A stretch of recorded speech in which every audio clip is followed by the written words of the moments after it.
we're going to talk about Chromebooks. That's really the Chromebook king. That's the number one ticket we have going on in Incident IQ is Chromebooks.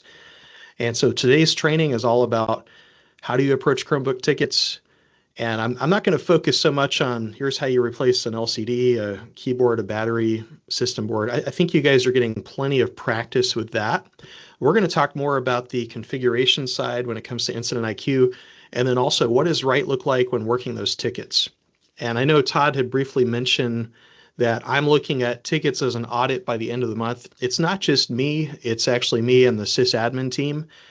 And from the beginning, we've always talked about your speed of service, your communication, and your quality of work. So the audit is basically if there's a lack of communication, or if there's a lack of troubleshooting, lack of quality of work, or there's a lack of communication, there's no information. That's what we're looking at. And the ticket percentage, like let's say you had 100 tickets go to sysadmin, it might only be like 10 that those tickets fall in that category. It's very workable. It's an easy turnaround, and those conversations, not a big deal. It's just kind of turn it around. And there's a lot of reason why we want those tickets worked correctly. And we're going to get into that with the Chromebooks. So let me talk about, first of all, when you work a Chromebook repair. And I know that Todd had talked about that elementary school is kind of work a little bit different than high school. So I'm going to zoom in here. Let me see if I can kind of magnify this for you guys. Okay. Is that zooming in on your screen, or is it just my screen? Everyone can see it zoomed in. Thumbs up. Okay, cool. All right. So on the left-hand side, so you get a ticket. And if you look at the timeline, it goes from submitted to in progress. That means that you're starting the ticket, right? And I'm going to pick on Caleb here because anytime I've been training new people, I actually kind of work alongside with Caleb because I like the way that he works tickets in his timeline. And a lot of it's because I had kind of said, hey, this is how we should work tickets in our timeline. And honestly, he hasn't been shown a different way. So he's just been doing it this way since day one. So when you start the ticket, you're going to put what's the issue. So you know that little thing about, hey, issues confirmed. Well, what is the issue? And communicate that in the ticket. Put the communication. Okay, it looked like the LCD is malfunctioning. He also put steps to troubleshooting. He tried to reconnect the LCD cable, still having the same problem. He's going to replace the display. I also love the fact that he's taking a picture and he's putting that in the ticket. You know where that comes in handy is if there's any kind of like parental dispute about, hey, my son or my kid didn't damage the Chromebook. Well, now we got picture proof right there. This is the condition that we received the Chromebook in. And then Caleb put on the next one, he's like, LCD has been replaced and he's unable to replicate the issue.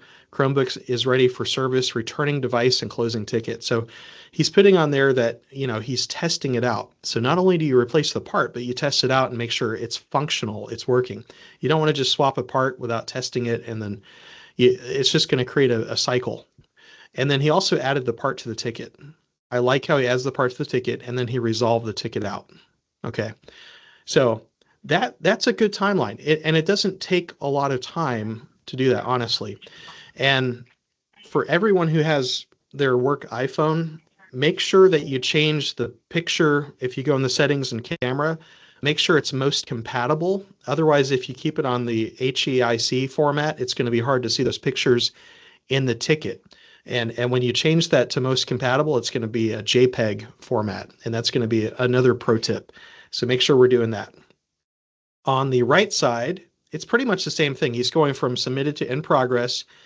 He put a photo, says LCD's damaged, replacing the LCD. He put the part on the ticket, and then he replaced it. Chromebook is ready for service, returning device, and now he's escalating it to the billing team. Do you see the difference? So basically, let me see. All right, back to 100%. On the left side, that's elementary because they're not one-to-one. It's not assigned to students. So you're basically just working the ticket, putting the comments, the pictures, the part, resolving it. On the right side, that's going to be for your middle school and high school, right? So you're sending it up to the billing department. We got the shortcut to billing. And at this point, I didn't want to go over a training of shortcut to billing. There's a knowledge base article. It's very straightforward. And Rusty is actually on the call here. He kind of helped build that out. And I love the shortcut feature because it does several steps all in one. And it just makes it super easy. And it gets it up to Angela, who's been working on the billing tickets. And if you do it like this, it's really going to help because it's going to give her a logical timeline of, here's the repair, here's the pictures, here's the part. Now, on both scenarios, we're adding parts to the ticket. So anytime you're replacing a part for a Chromebook, we've got to be attaching parts to the ticket. I've been doing a few audits of the tickets, and I don't see 100% of the time where we're attaching parts. Let's please turn that around and make sure you're attaching parts to each and every repair on the ticket. Now, there might be a Chromebook ticket where you don't have to repair the part. You can actually fix, it might be a keyboard that's stuck, and you kind of use the little spudger tool and you unstick it, and then you're making it working. Great, you repaired it. You didn't have to use a part. If you didn't have to use a part, you don't have to put a part on the ticket. But anytime you use a part from supply or wherever it's coming from, make sure we put those parts on the ticket. That's going to make a huge difference. So, all right, that's pretty basic. I just wanted to make sure we're all level set on kind of what we're looking for when we're looking at the timeline for working a Chromebook repair. Okay, system board. Now, for those of you who are at the Acer training, I know system boards are getting a little bit involved. So I want to make sure we're on the same page when it comes to Chromebook system board replacements. So in Incident IQ, before you even put your hands on swapping out the system board, there's a couple things we need to do. First, we need to change the location to surplus asset. Surplus asset. Next, we need to deprovision the device. What that's doing is it's detaching that system board from the management license that we have on the Google admin console. So it's getting ready so we can attach it to the new system board, the replacement system board. And then finally, it's not going to count until you hit push data. You have to push data because that initiates the synchronization from IIQ to the Google admin console. IIQ is just linked up with an API. So you could, all day long, you could change things in IIQ, but until you push data, until you make it official, it's not going to change anything. So make sure you push that data, and then it moves it. Now, how do you confirm that it changed? That's pretty easy. If you refresh the page after you push data, you can see the status says deprovision Chromebook. And let me zoom in a little bit here. Okay, so it's going to say the status is deprovision. The location is surplus. And if you go down here to where it says device information, this is kind of given a snapshot from Google admin console. You're going to look at org, and it says it's in the deprovision devices location right there. See where it says deprovision devices? That's the proof. So when you push data, you can push it and you like cross your fingers like, I hope that works. But until it's in that location, that's proof that, hey, that did work. That deprovision that system board, that device, that serial number. Because when you remove that serial number from being in the admin console, now you can actually write that serial number to the replacement system board and not have to take up another license. That's the important thing of deprovisioning it before you swap out the system board. Because we pay for each and every license that we manage in the admin console. All right. So far, any questions about what I've talked about, the repair process with Incident IQ or system boards? Are we on the same page? All right, cool. All right, I'm going to talk about a couple Chromebook errors. And this actually popped up only this school year. And the reason for that is the first error where it says reboot your Chromebook.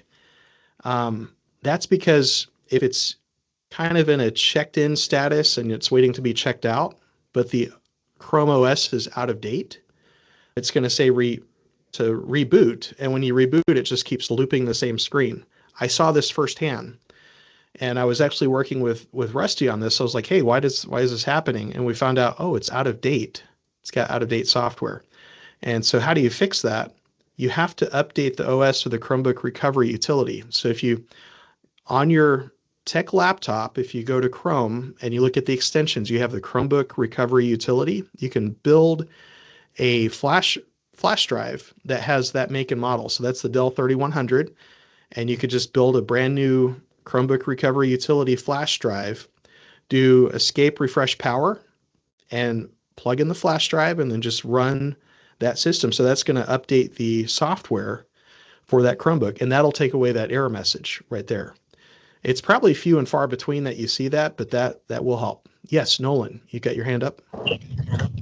Yeah, hey, so I just wanted to mention on that process, I've actually found a couple of these that have done that, and I found an easier way to actually get it to go back into the checked-in state. Instead of making an OS recovery tool, if you move the Chromebook to the borrowable room, sign into it, and then go to settings and about Chrome OS, you can click on check updates, and it will actually update itself to the latest version.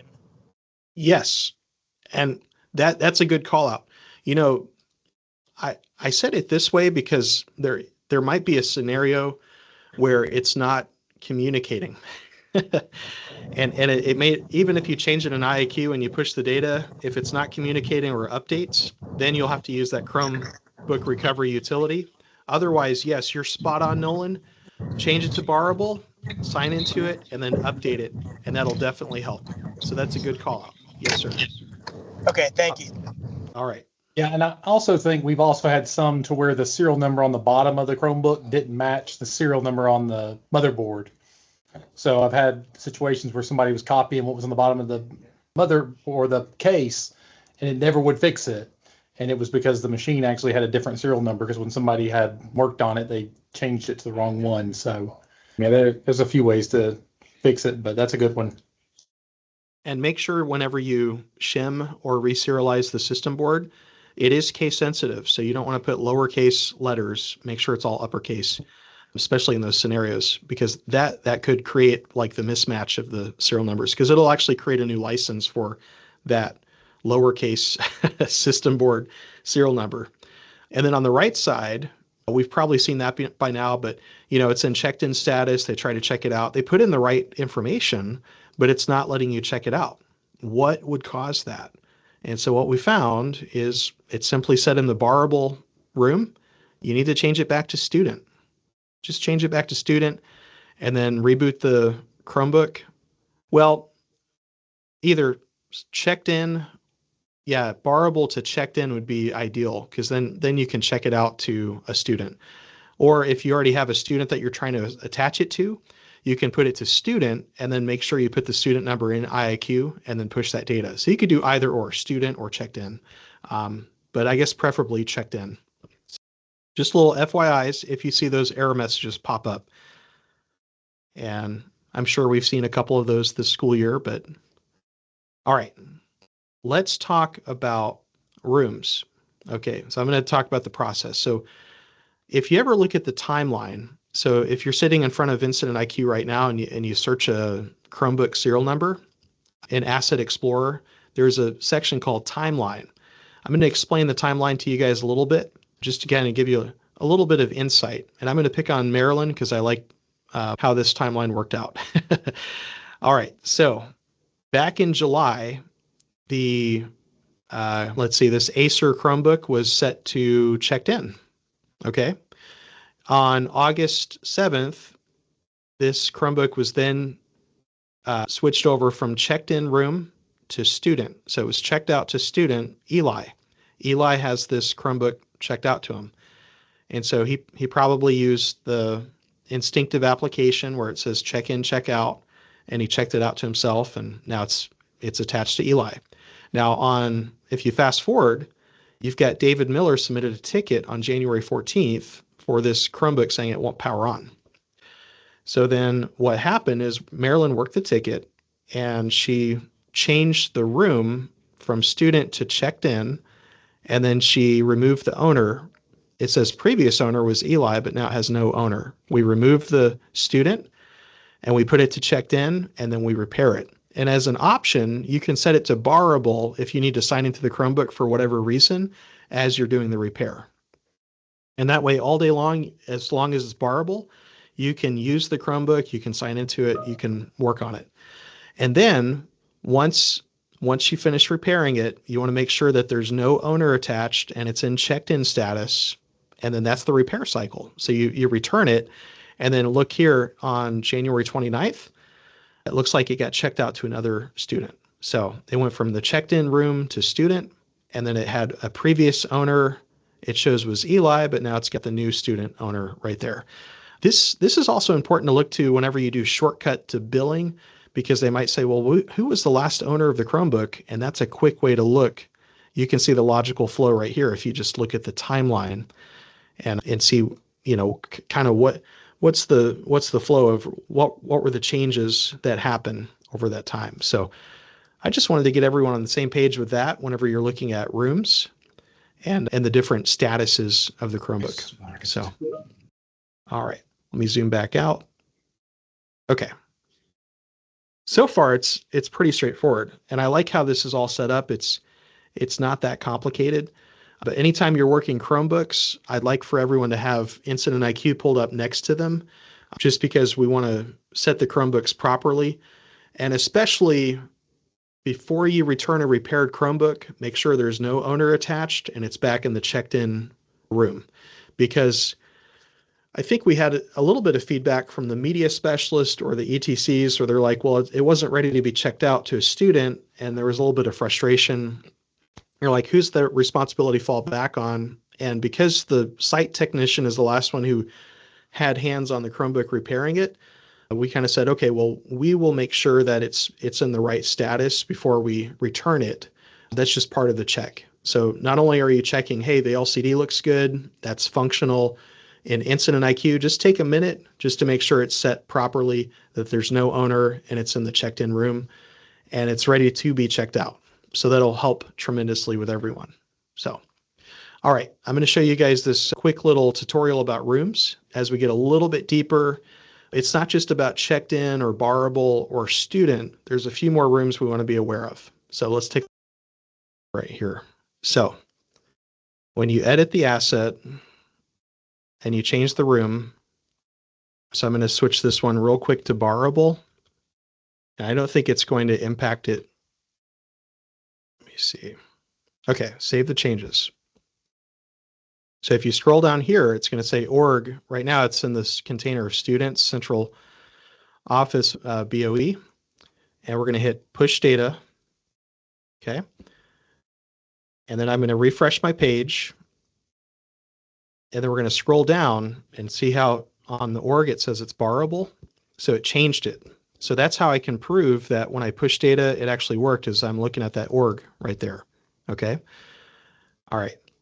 Now, aside from checked in, student, borrowable, there's a few other containers. So you might get a ticket that has to do with virtual reality. So if you type in VR, it's going to pull up a room that says class VR. But here's the trick. You have to be at the location of central office for that room to pull up. So let's pretend I'm at Otwell Middle School, just to pick on Maryland once again. I'm going to put specific location is Otwell Middle School, but then it's the room of class VR.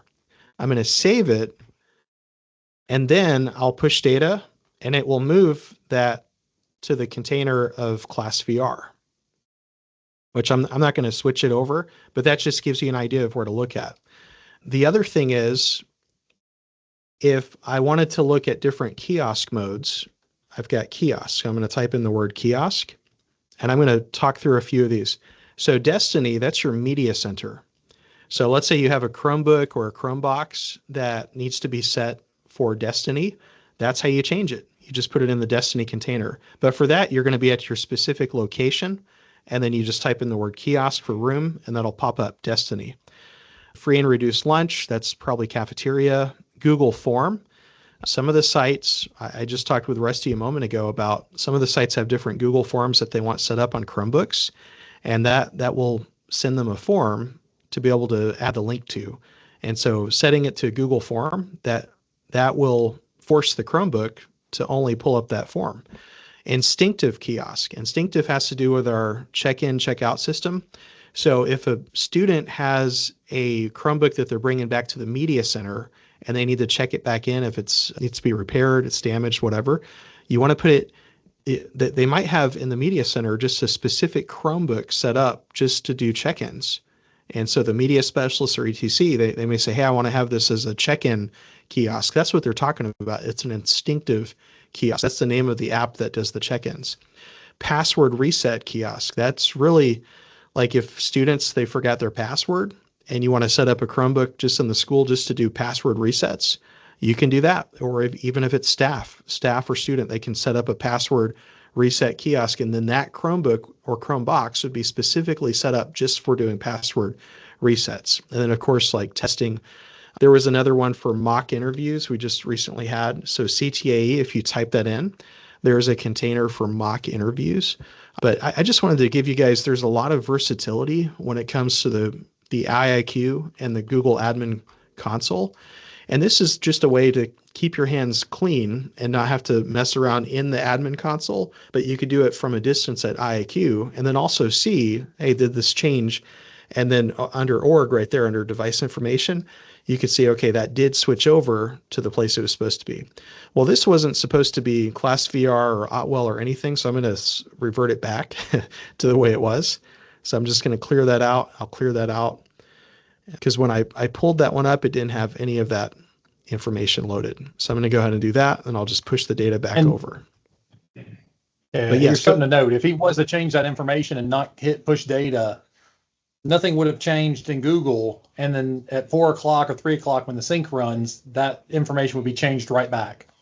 I had somebody in Ruth's department, they kept changing things in Incident IQ, and then the next day it came back. And they contacted me, they're, what's going on? Why isn't it working? It keeps changing the location. It's because they never did hit push data. So just kind of keep that in mind, that push data is a very important part. Yeah, and that's a big reason I wanted to meet with you guys, is because if you make changes but you don't make it official, that's true. The sync happens behind the scenes, and so you don't want it to, undo the work that you did. You definitely want to make sure that it officially changed. And then the last thing I want to talk about, and before I move on to the warranty and the resources, I did invite Rusty on the call to just kind of bounce any Q&A. If you had any questions about these rooms or the configurations, I wanted to give you guys a moment to ask anything that you have for it. But all right, cool. Real quick, so there is a knowledge base article all about Chromebook warranty orders and whether it has to do with HP, Dell, or Acer. Anytime you're doing a parts order that has to do, it's in warranty and you want to replace it. I know we had an in-depth Acer training, and I think they did a great job. I appreciated having them here to show us how to do that. But Dell and HP, you want to make sure you stay certified. And there's a couple attachments on this article that'll kind of show you how to recertify, and then also the flow of how to request those parts. And my favorite site by far is the Self-Dispatch Tech Direct site with Dell. I think they do it great. And then HP, they're okay, kind of like Acer, but that's just a resource for you guys. And then anytime you bump into a problem with a Chromebook, Google has its own knowledge base. So that site, support.google.com/Chromebook, bookmark that site. That's a very helpful resource, and that will help you to be able to find a majority of solutions to problems that you might have with any Chromebooks. But I'm right at the hour, top of the hour 3. I don't want to keep you guys too long, but if you do bump into any questions or comments, feel free to reach out. And then again, if you have any trends or helpful insights, we're going to add that to the weekly insight. Reach out to me as well. If you see like multiple tickets popping up for the same issue, please let me know. We want to squash those trends as quickly as possible. Thank you guys all for your time, and I hope you have a great day.